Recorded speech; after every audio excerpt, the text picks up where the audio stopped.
The Skill of Release, 1. Teachings of Ajaan Dhammadharo.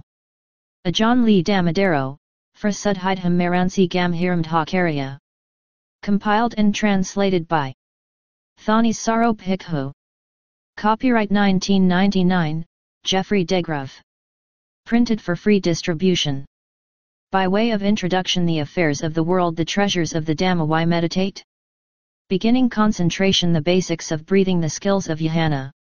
Wings to awakening monastic life. Teaching and learning, birth, aging, illness, and death all around, discernment, letting go. Foreword. During my second year as a monk, I was invited to give a Dhamma talk to the woman whom I knew only as Anta, who had raised the woman who had sponsored my ordination. Anta had suddenly fallen ill, and her relatives were sure that she didn't have much longer to live. In her time, she had known many of the great masters of the forest tradition, so rather than give her a talk of my own, I decided to read her some by Ajaan. When I finished, she asked, whose talks were those? Ajaan, I told her. That's what I thought, she replied. Nobody could give a Dhamma talk as beautifully as he. I've often thought of her comments since then and, in particular, of what she meant by beautiful. For most Thais of her day, a beautiful talk was one that made use of formal, courtly language, with heavy literary embellishments, often saying as little as possible with a maximum number of words. That, however, was not Ajaan style. What I think Anta meant was a different kind of beauty, a directness and clarity of expression, with imaginative similes and metaphors. Ajaan was skilled at making obscure points of Dhamma clear, and more familiar teachings memorable. Although he had a poet's sense of how to play with words, the beauty of his talks was more a natural beauty of the mind than of studied verbal effects. In this book, which is drawn from Ajaan collected talks, this is the kind of beauty I have kept in mind in selecting the passages for translation. Only in the last year of his life were any of Ajaan talks tape recorded. We owe our records of his earlier talks to a handful of followers who took notes while he spoke, a nun, Ajaan Abhivana, a monk, Phra Bhikkhu Anuvadano, and a laywoman, Thao Satyanuruk, who included some of Ajaan talks in her diary, which was published after her death. In compiling this book, I have drawn on notes made by all three. Of the three, Ajaan Abhivana was by far the most prolific. For years she took notes of Ajaan talks, sometimes simply jotting down catchy phrases, other times reconstructing entire talks. Her notes, together with those by Phra Bhikkhu and transcripts of the recorded talks, have more recently been collected in 2 large volumes. Because of their haphazard arrangement, the collections are hard to read straight through. But they are excellent companions for meditators who simply want to open to a passage at random, read enough to throw light on their problems, and then return to the practice. Ajaan was unique among the forest masters in leaving behind systematic guides to meditation and Buddhist practice in general, books like Keeping the Breath in Mind, The Craft of the Heart, Frames of Reference, and Basic Themes. Anyone who wants to understand the general outlines of his teaching should turn to those books first. His talks, though, are where he reveals something of his rough and ready personality, giving small asides that throw a revealing light on his more systematic teachings and making points that he makes nowhere else. I have already translated a number of the talks in Lessons in Samadhi, Food for Thought, and Inner Strength. Those volumes, though, consist entirely of reconstructed talks that fit around specific themes. In this volume, I have given a more general selection, including a few full talks, some short passages, and sometimes even half-thoughts, if they seemed provocative enough. This book is designed to be read reflectively, a little at a time. Many of the short passages, in particular, will reveal their meaning only after repeated thought. Also, some of the passages that present Ajaan personality will challenge many current ideas on how a Dhamma practitioner ought to speak. As Ajaan cautioned his listeners, Dhamma teachings should not be accepted or rejected right offhand. Instead, they should be listened to with an open mind and then put to the test in experience to see if they can help uncover unwitting preconceptions. This is how I hope this book will be read. In the course of selecting the passages that make up this book, I found that two themes in particular stood out. The first, which has provided the book with its title, is Ajaan Lee's frequent portrayal of Buddhism as a skill. This skill involves mastery not only of the techniques of meditation, but also of adroit ways of viewing the world and events in daily life so that one can gain freedom from all the burdens that the unskillful mind places on itself. This approach culminates in what he calls the skill of release, the awareness that brings about the mind's total liberation. The second theme concerns the central role that breath meditation plays in developing this skill. For Ajaan Lee, Buddhist doctrines show their true meaning only when one refers them to the practice of keeping the breath in mind. To underline this point, I have included a section on the Wings to Awakening the Buddha's own list of his central teachings to show how Ajaan Lee interprets them in terms of the breath. Although the passages presented here have been arranged so that the book will stand on its own, they are also meant to fill in some of the gaps left by Ajaan Lee's other writings. My hope is that this will give the English-speaking world a more rounded picture of the skill of release and of the beauty with which Ajaan Lee presented it. Thanissaro Bhikkhu, Geoffrey DeGraff. Metta Forest Monastery, Valley Center, California, 92082 November, 1995. By way of introduction. I like going different places, not just for the fun of it but also because I want to learn. To learn something of value depends on three things: seeing, listening, and thinking, i.e., using all of your senses so as to serve a purpose. Sometimes when you meet people and find that their beliefs and practices are on a level lower than yours, you can serve a purpose by teaching them to get started on the right path. But when you see with your eyes, hear with your ears, and are convinced in your heart that something is really good, don't think about whether it's yours or theirs. Remember it and put it into practice yourself. Because my heart has been set on serving the purposes of the religion, I've kept on trying to do what's good. No matter whether I'm in a high place or a lowly one, I always think only of serving a purpose. As for the question of manners, in other words, how to benefit advanced people and people not so advanced, that depends on the situation. The religion isn't the exclusive property of homes or monasteries, of this or that city or nation. The religion is something meant to benefit everyone everywhere. It belongs to the world. The further we can spread its benefits, the better. But even though I've meant well, practicing in line with these thoughts, I can't escape being criticized, probably because the people who criticize don't understand. Just a short while back, last April 20th, I was talking with an old nobleman, but I didn't want to come down too hard on him. His criticism, to put it briefly, was: "You spend an awful lot of time involved with lay people, so how can you practice for the sake of release?" I answered him frankly, but first I asked him, just to make sure, "What are you getting at?" "Teach people to reach Nibbana," he said. "Don't get too involved with them." So I said, "I like teaching people to reach Nibbana, but it's hard. I like it, mind you, I like it, but if I did as you said, I'd be crazy. Suppose you plant some rice. When it's golden and ripe, can you harvest just the white grains of rice? Without taking anything else? I take everything.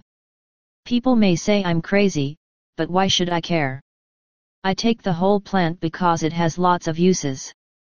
The straw you can keep to feed water buffaloes, or sell, or use as kindling. As for the rice husks, you can use them to feed pigs. You know," he said, "you're right." And that was the end of the matter. I'm different from most other monks in that I don't like to eat only one flavor of food, i.e., the physical food we eat every day. I like the kind of food that has 3 flavors in every bite. It's a fine food for the heart, not food for the body.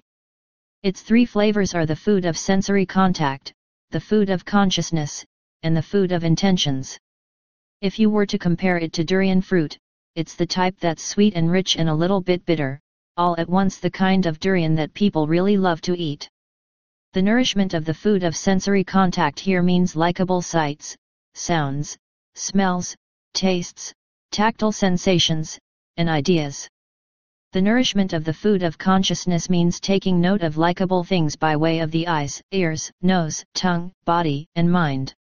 And the nourishment of intentions means the success of the good things we aim at. Taken together, these things are called Dhamma food, 3 flavors in a single bite. Whoever keeps eating this kind of food regularly will have a long, happy, and healthy life. This is the kind of food I want. To put it in simple terms, it's the sense of satisfaction I get when I see my students, monks, novices, and lay people practicing rightly. This isn't rice food, it's people food. I'm a monster monk, I like to eat people. If anyone acts in a way to make me feel happy and satisfied, that's going to help me live longer. If anyone misbehaves, that's going to make me die faster. The reason I'm here is to help benefit the religion, to benefit the world. I'm looking for a living, hoping to make a profit. If the rice I plant produces big, fat grains and good profits, I'll hang around for a good while. If all I get are stunted grains and nothing but losses, I'll be on my way. So if I see that staying on will serve a purpose, I'll try to breathe good and long, good and long. If I see that staying on doesn't serve a purpose anymore, I'll try to breathe shorter and shorter until I go in an instant. That's when I can be at my ease, the kind of happiness that nothing else can match, with no need to sit here tormenting my body, listening to anyone's troubles anymore, shining bright, all by myself, with no worries or concerns at all. So that's the kind of food I like. As for food for the body, I eat it because I have to, that's all. It's not that I really want it, for there's no real substance to it. You eat it today and tomorrow you have to get rid of it. But with food for the heart, what you eat in one day can stay with you for 10 years, 100 years. You never grow tired of it, and you stay full until you forget what it's like to be hungry. The affairs of the world. Turmoil comes from our own defilements, not from other people. You have to solve the problem within yourself if you want to find peace. Whatever has anything to do with the world, no matter how good it may be, is all an affair of stress and suffering. If you have $1, you have $1 worth of suffering. If you have $100,000, you have $100,000s worth of suffering because the affairs of money are heavy and weighty. As for the affairs of the Dhamma, they're light, with no need to wrap them up and carry them with you, nothing but shedding, setting aside, and letting go. Our major loves are our major enemies. Our minor loves are our minor enemies. Whatever we don't love at all is simply neutral. Things of the world at best are either good but not true, or true but not good. Other people's thoughts, words, and deeds are things that aren't true. They're affairs of the world. The Dhamma, though, is really true and really good and really beneficial. It's an affair of the heart, something very profound. So when we know that the affairs of the world aren't true in their goodness or good in their truth, we shouldn't latch onto them. We have to brush them aside. If people say we're good or bad, there's no truth to their words because good is true only in the mouth of the person speaking, and the same is the case with bad. So don't latch onto anything they say. Focus instead on the good and bad that are actually within you. Don't latch onto outside words. If people say you're good or bad, or if they curse you, let them keep it for themselves. If there's a dog barking in the middle of the road, kick it off to one side. Barking dogs don't bite. Silent dogs might, so watch out. Ears that listen to gossip are the ears of a pitcher, not the ears of a person. Don't believe everything you hear. If they say you're a dog, check to see for yourself if you've got a tail. If you don't, then they're wrong. The world is taken with words, but I don't go along with that. I'd rather take hold of the truth in the heart. As for words, they're things you spit out, not things you should keep. They're not the truth. The truth lies in your heart. So whether your words are good or not, pleasing or not, make sure at least that your heart's good. Being easygoing and being at ease are two different things. Easygoing means that you're slow and laid back and don't finish the things you should. You spoil your work and waste your time. Being at ease means that there's a subtle comfort and coolness in the heart, with no inner stress or turmoil mixed in at all. People who can be at ease in this way are people the world really wants and the Dhamma wants even more, because coolness is like medicine that can drive away fever and soothe burning pain. A person in charge of the work means that we use concentration and discernment to get the job done. Work in charge of the person means that we're lacking in concentration and discernment, and think of the work even when we're lying in bed. Work in charge of the work means that everything is out of control. My motto is, make yourself as good as possible, and everything else will have to turn good in your wake. If you don't abandon your own inner goodness for the sake of outer goodness, things will have to go well. Don't cut down a tree that gives you shade. Give it fertilizer and look after it so that it will grow. Don't forget the people who have helped you. Find some way of doing good to repay them. If you can't do it with your words or actions, then at least do it with your thoughts. If people can kill off their own goodness, there's nothing to keep them from killing off other people as well. If what you're going to say isn't good or true, keep still. Even if it's good and true but serves no purpose, it'll still cause harm. A stupid person can sit in a gold mine but won't have the sense to make anything of it. An intelligent person can take dirt and grass and turn them into silver and gold. Even if a stupid person gets a huge inheritance from his parents or grandparents, he won't be able to prevent himself from creating a lot of bad karma with it. An intelligent person, though, even if he has only an axe to his name, can use it to set himself up for life. Most of us know so much that there are no bounds to our knowledge. When our knowledge has no bounds, it's like a forest fire that burns everything in sight. In other words, we're so smart that we outsmart ourselves. We know what's right and wrong but can't keep ourselves from doing what's wrong. This kind of knowledge serves no purpose and can only cause us harm. That's why it's like a forest fire that goes out of control and destroys everyone's orchards and fields. People like this end up a total loss. They know everything in the world except for themselves. Knowledge with no bounds can cause two sorts of harm: we ourselves are harmed by it, and other people get harmed as well. People who are thick with ignorance see turmoil as something fun, just like a fish that sees waves in the ocean as a fun place to play. Greed means getting fixated and attached to things, our own things or those of others. If we get attached, it's like getting sucked into an electric current until we die. The nature of everything in the world is that it spins around with each moment, just like an electric generator. If we touch the wires without any insulation, the current will suck us in until we're fried to a crisp. We see the current as something pretty and bright, and so we want to fondle it and it'll electrocute us. If we latch onto things, our desires will get us stuck right there. Don't let defilements inside make contact with defilements outside. If we have defilements at the same time that other people do, the result will be trouble. For instance, if we're angry when they're angry, or we're greedy when they're greedy, or we're deluded when they're deluded, it spells ruination for everyone.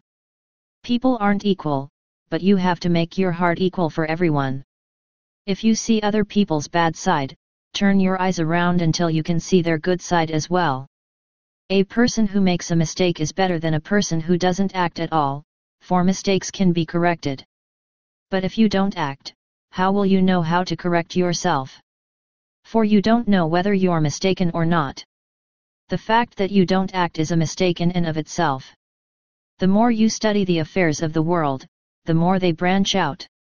The more you study the affairs of the Dhamma, the more they narrow down and converge. The treasures of the Dhamma. The treasures of the world last only as long as our breathing. As soon as we die, they go to somebody else.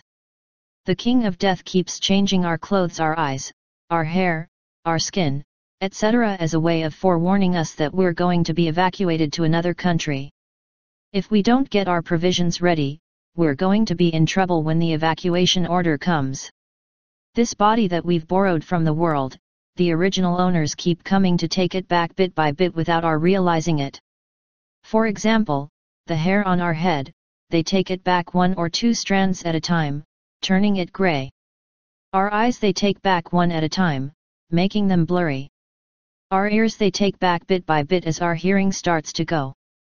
Our teeth they take back one by one.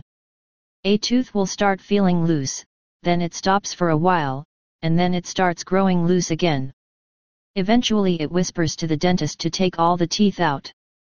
The original owners also cut away our flesh bit by bit as our muscles atrophy and our skin gets loose and wrinkled. Our spine they keep coming to pull forward until it's so bent that we can't straighten up.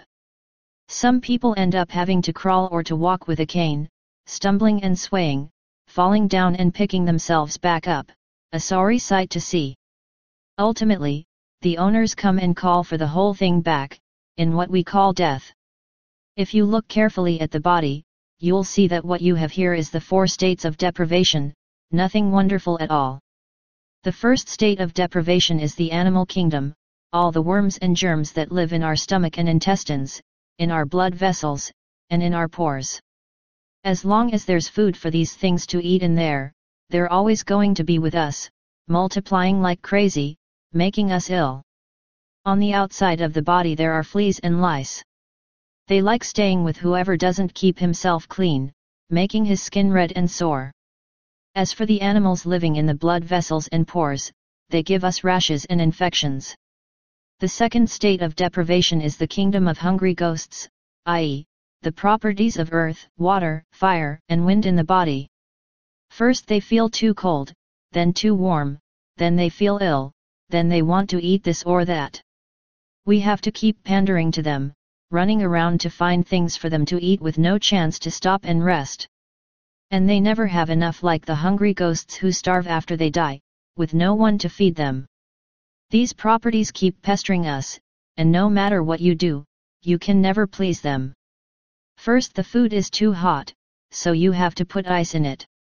Then it's too cold, so you have to put it back on the stove. All of this comes down to an imbalance in the properties, sometimes good, sometimes bad, never coming to a stable state of normalcy at all, making us suffer in various ways. The third state of deprivation is the land of angry demons. Sometimes, when we get ill or lose our senses, we run around naked without a stitch of clothing, as if we were possessed by angry demons. Some people have to undergo operations, getting this removed or cutting out that or sucking out this, waving their arms and moaning in a way that's really pitiful. Some people get so poor that they have nothing to eat, they get so thin that they're all eyeballs and ribs, suffering like the angry demons who can't see the brightness of the world. The fourth state of deprivation is purgatory. Purgatory is the home of the spirits with a lot of bad karma who have to suffer being roasted, speared with red-hot iron spikes, and pierced with thorns. All the animals whose flesh we've eaten, after they've been killed and cooked, gather together in our stomach and then disappear into our body in huge numbers. If you were to count them, you'd have whole coops of chickens, herds of cattle, and half a sea's worth of fish. Our stomach is such a tiny thing, and yet no matter how much you eat you can never keep it full. And you have to feed it hot things, too, like the denizens of purgatory who have to live with fire and flame. If there's no fire, they can't live. So there's a big copper frying pan for them. All the various spirits we've eaten gather in the big copper frying pan of our stomach, where they're consumed by the fires of digestion, and then they haunt us.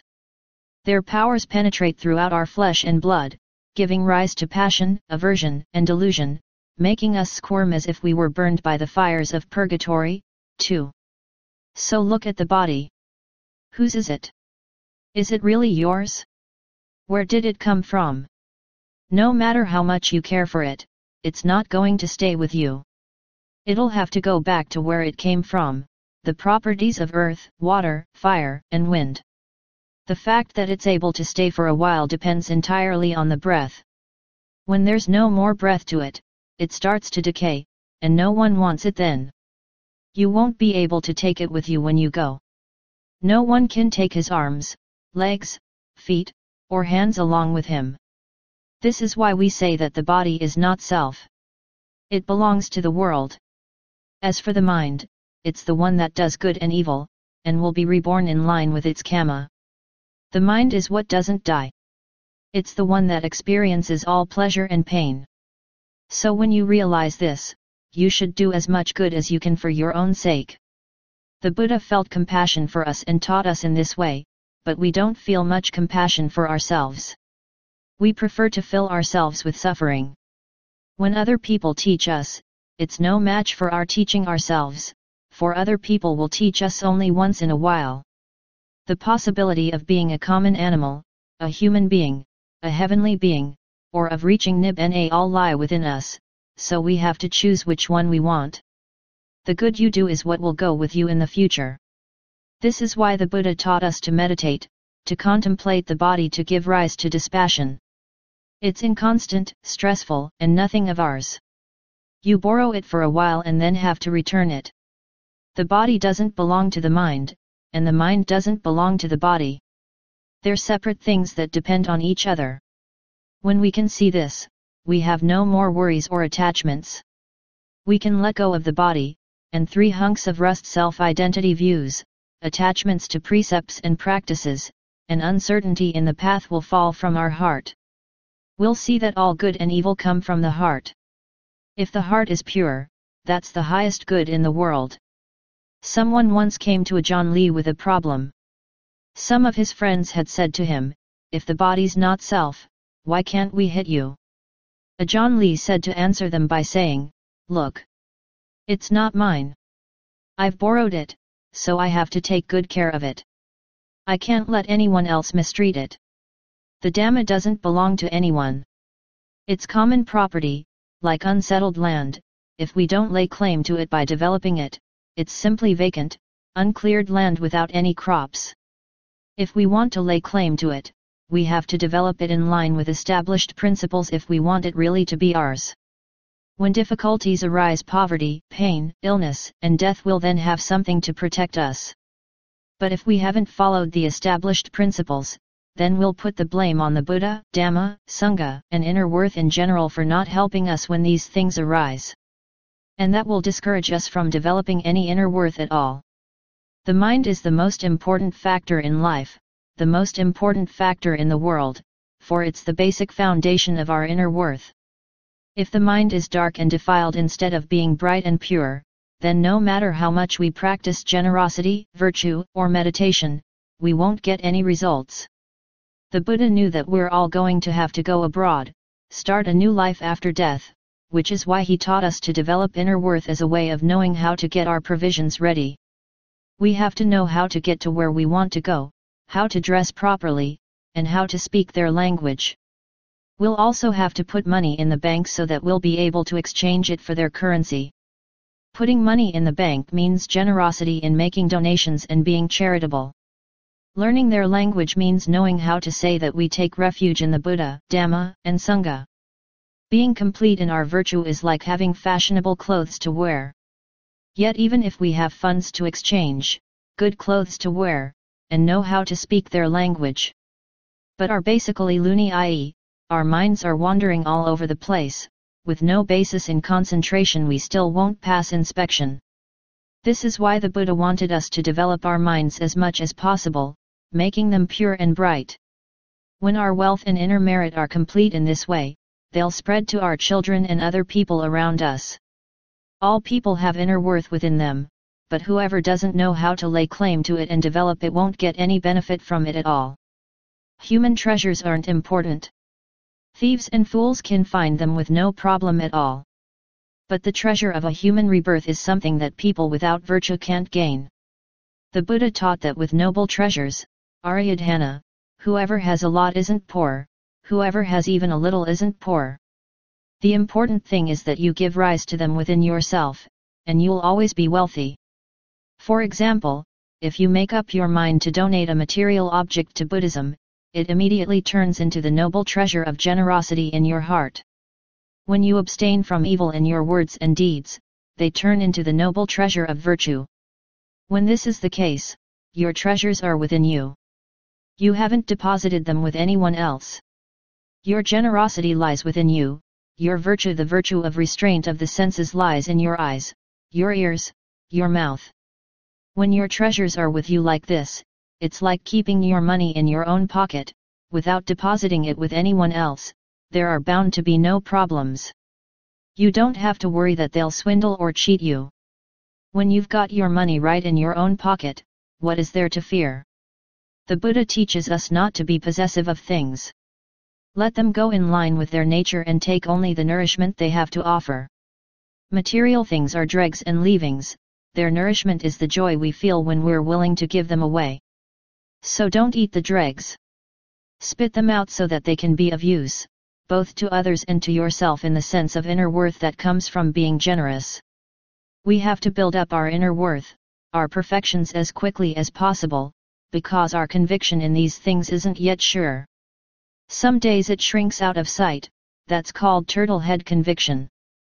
Some days it stretches back out again.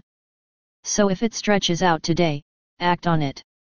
Tomorrow it may shrink back in again. 2 legs, 2 arms, 2 hands, 2 eyes, 1 mouth, these are your perfections. Put them to use. People who don't believe in goodness rarely do good, but people who don't believe in evil do evil all the time. Evil isn't something natural that happens on its own. It happens only if we do it. The Buddha teaches us to develop inner worth by meditating on goodwill, but you have to be intent on really doing it if you want to get real results. Even if it's only for a short time, the wiggle of an elephant's ears or the flicker of a snake's tongue, it can give rise to amazing power. Like the power of an elephant or a snake in being able to kill off people or other animals in the twinkling of an eye. All an elephant has to do is wiggle his ears just once, and people trip all over themselves trying to run away. But if you're not really true in what you do, the power of truth won't appear in the mind, and you won't be able to use it to get any results like the ear of a dog or a cat. It can wiggle all day long and yet it won't cause anyone any fear. Mindfulness and alertness are the quality of the Buddha. The cool sense of happiness they give is the quality of the Dhamma. If you can maintain that coolness until it hardens into a block of ice, i.e., you make that goodness solid and strong in your heart, that's the quality of the Sangha. Once you've got a solid block of goodness like this, you can pick it up and put it to any use that you like. Being a slave to the Buddha, Dhamma, and Sangha is called being a slave to a noble family, the kind of people we can willingly be slaves to. But being a slave to our moods, cravings and defilements is like being a slave to bandits and thieves. What sort of valuables are they going to have to give us? But even though it's proper to be a slave to the Buddha, Dhamma, and Sangha, it's still no match for not having to be a slave to anyone, for the word slave means that we're not yet free. So the Buddha teaches us to learn how to depend on ourselves. Attahiyatano natho, the self is its own mainstay. That's when we'll be able to rise up free, released from our slavery, with no need to have anyone order us around ever again. When we come to the monastery, we come looking for peace and calm, so don't go releasing tigers, crocodiles, and rabid dogs into the monastery grounds, endangering everyone who comes here. Tigers, crocodiles, and rabid dogs stand for our very own greed, anger, and delusion. We have to chain them and cage them and lock them up tight. Make absolutely sure that they don't come escaping out your thoughts, words, and deeds in any way. People who don't get ahead in life are the ones whose bodies are human but whose minds drop down to lower levels. In other words, they're all right in physical terms, but not in terms of their minds. For instance, when we come to the monastery, we depend on our feet to walk us here. But then when we get here, if we let our minds and manners fall into lower ways, we're no different from bats that hook their feet up on high places and then let their heads hang down low. The Dhamma is an affair of the heart. The words spoken are Dhamma, the intention in speaking is Dhamma, and you have to make your heart into Dhamma if you want to hear it as Dhamma. When these 3 factors come together, listening to the Dhamma can give countless rewards. When we listen to the Dhamma, it's as if the monk is giving us each a knife, it's up to us to accept it or not. When we get back home and run into problems or issues in our families, we can use the knife to cut right through them. But if we throw the knife down right here or hand it back to the monk, we won't have any weapon to use when we meet up with issues at home. The study of the Dhamma is like reading a cookbook. The practice of the Dhamma is like fixing food. The attainment of the Dhamma is like knowing the taste of the food. If we simply read the texts without putting them into practice, it's like knowing that there are such things as peppers, onions, and garlic, but without having them for a meal. If you study the Dhamma without practicing it, it's as if you're missing parts of your body. If you study and practice, it's like having 2 eyes, 2 hands, and 2 legs. You can do things a lot more easily than a person with only 1 eye, 1 hand, or 1 leg. Having self-respect means that you respect your thoughts, words, and deeds. Respect for your deeds means that whatever you do, you always follow the 3 principles of skillful action: no killing, no stealing, no illicit sex. Respect for your words means that whatever you say, you always follow the 4 principles of skillful speech: no lying, no divisive tale-bearing, no harsh language, and no idle chatter. Respect for your thoughts means that whatever you think, you always follow the 3 principles of the skillful mind, trying to keep your views straight, with no greed or ill will. Having broken precepts is better than not having any precepts to break. Wearing torn clothes is better than going around naked. Lots of dead beings have gone into your mouth: pigs, chickens, cattle, etc. So make sure that it isn't possessed by their spirits. Before you say anything, no matter what your intention, look right and left and speak only when you're sure that it's just right for the situation.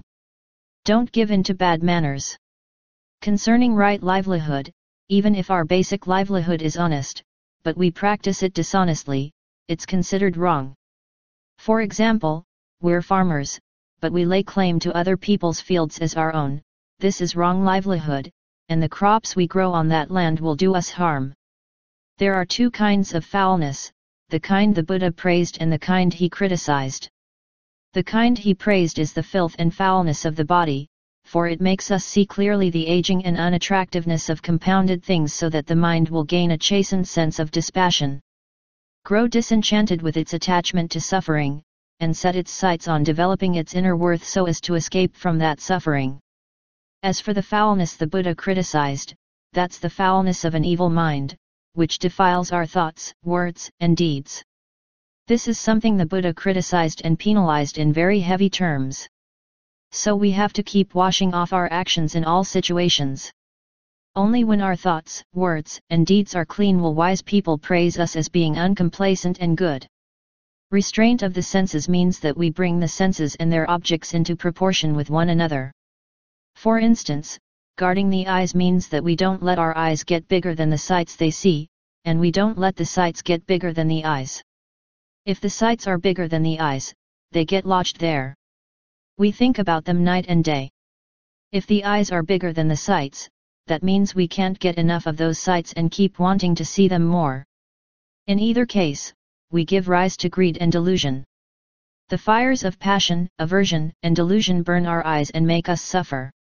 One important noble treasure is meditation, keeping the mind from wandering aimlessly around in all kinds of issues. When we keep the Buddha, Dhamma, and Sangha in mind, it's as if we were soaking in their virtues. When that's the case, the mind will have to become saturated with inner worth. It's the same as if we were to take a handful of bitter herbs and soak them in syrup until the syrup saturates them. Their bitterness will disappear and be replaced with sweetness. No matter how shoddy a person's mind, if it gets constantly soaked in goodness, it will have to become more and more refined, like bitter herbs sweetened in syrup. Whatever you do, be true in doing it if you want to meet up with the truth. If you're really true in what you do, doing just a little bit can be enough. 1 million in real money is better than 10 million in counterfeit bills. When you speak, stay right with your speaking. Whatever you do, stay right with what you're doing. When you eat, stay with your eating. When you stand, stay with your standing. When you walk, stay with your walking. When you're sitting, stay with your sitting. When you're lying down, stay with your lying down. Don't let your mind get ahead of the truth. The heart is like food in a serving dish. Mindfulness is like a cover over the dish. If you lack mindfulness, it's as if you left the dish uncovered. Flies, defilements, are sure to come and land on it and contaminate it with all sorts of germs so that the food becomes toxic and can make you sick. So you always have to be careful to keep the dish covered. Don't let flies land on it. That way your heart will be clean and pure, and will give rise to wisdom and knowledge.